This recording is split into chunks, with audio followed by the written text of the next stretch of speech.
portefeuille au sein du gouvernement provincial, dont beaucoup de gens ne s'intéressent pas à ses activités, alors qu'il est, en notre avis, l'âme de tout développement possible. Face à moi, M. Chambouy. Bonjour M. Chambouy. Bonjour, merci.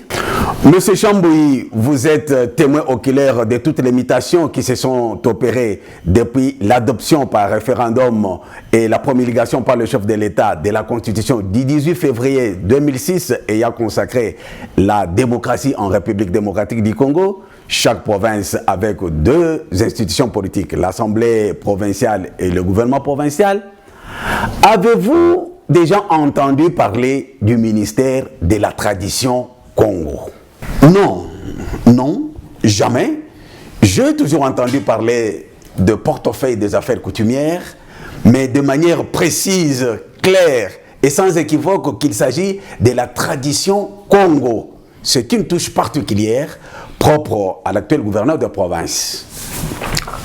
Et moi, ça me réjouit parce que je suis de ceux qui pensent qu'il faut tracer une voie propre à nous, pouvant nous conduire vers le chemin susceptible d'améliorer notre vivre ensemble, l'harmonie, le mieux-être, plutôt que de se contenter des copier-coller qui nous amènent beaucoup d'indigestion. Comment le gouverneur de province est-il parvenu à créer un tel ministère? Pourtant, dans la même équipe gouvernementale, il y a aussi un ministère qui s'occupe des affaires coutumières. Il n'y aura pas de conflit de compétences. Merci pour cette question. Ce qu'il faut savoir est que dès qu'un gouvernement est mis en place, on prend toujours un arrêté fixant les attributions des ministères qui fixe clairement les bornes, les limites des pouvoirs de chaque ministère. Ici, moi je pense que l'autorité reste tout droit dans ses bottes au regard de son offre politique dévoilée durant la période des campagnes électorales. L'offre politique de Grace Bilolo a été vulgarisée par nous auprès de la population. Nous étions d'ailleurs le seul média de masse et seul journaliste à avoir fait cela. À travers l'émission Expression populaire, nous avions disséqué dans le moindre détail cette offre. Pour ceux qui veulent se remémorer, c'est question d'aller sur YouTube et taper ma bannière télévision barre offre politique de Bilolo. Et selon les réactions enregistrées, la majorité du peuple habitant le Congo central a souscrit à ces programmes ambitieux, ayant pris en compte tous les secteurs de la vie, notamment la belle part à la valorisation de la culture Congo. Tradition Congo ou affaires coutumières, tout ça, ce sont les mots. Qu'est-ce que ça va apporter de nouveau dans le vécu quotidien des habitants du Congo central? Il faut tout d'abord noter qu'à la publication de l'équipe gouvernementale, le monde était surpris, agréablement bien sûr, par l'innovation, la création inédite d'un ministère chargé de la tradition Congo. Aucun historien crédible ne nous contredira. Jamais dans l'histoire politique de ce pays, depuis la démocratisation, il y a eu un ministère chargé de la tradition Congo. Il avait manifesté son souci de voir les choses changer durant la campagne électorale. Une fois au pouvoir, il a doté la province d'un ministère, le ministère de la tradition Congo. Maintenant, la balle est dans les camps de ministres. Plusieurs actions sont prévues dans ce secteur. Moi, en tant que gardien de la cité, je m'intéresse plus aux deux qui me semblent très nécessaires et prioritaires, parce que convaincu que c'est par notre tradition, notre aspiration profonde que nous allons connaître le changement positif à l'instar d'autres peuples, les Chinois, les Japonais, pour ne citer que cela.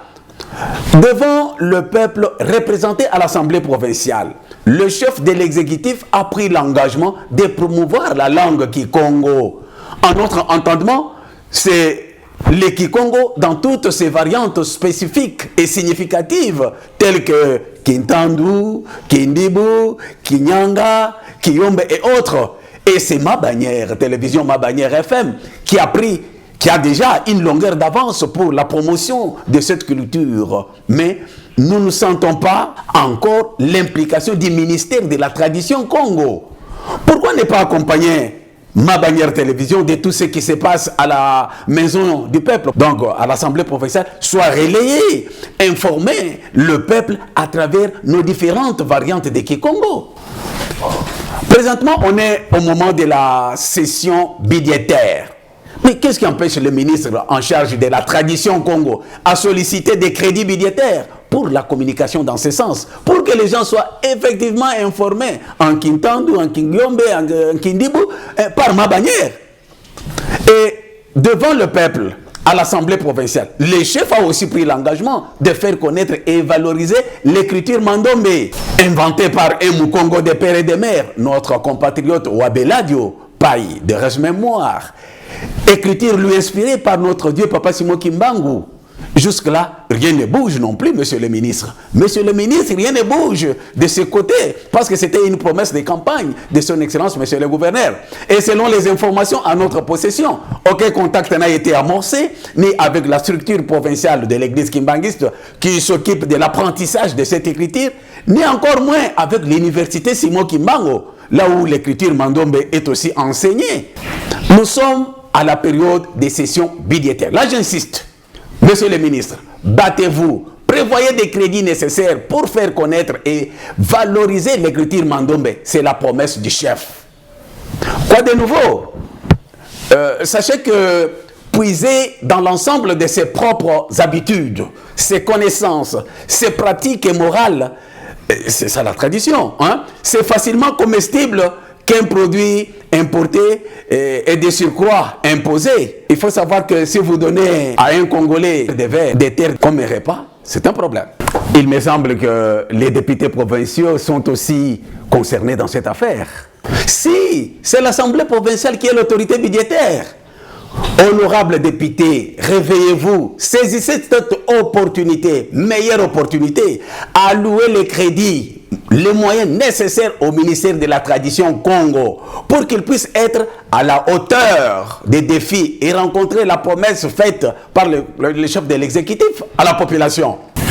En conclusion, M. Chamboui, en conclusion, M. Génie, nous, en notre qualité de gardiens de la cité, nous lançons l'alerte pour que quelque chose soit amorcé dans ces secteurs, bien que le ministre provincial en charge de la tradition Congo a aussi d'autres portefeuilles qu'il gère, en commençant par le portefeuille, affaires foncières, tourisme, culture et art et citoyenneté.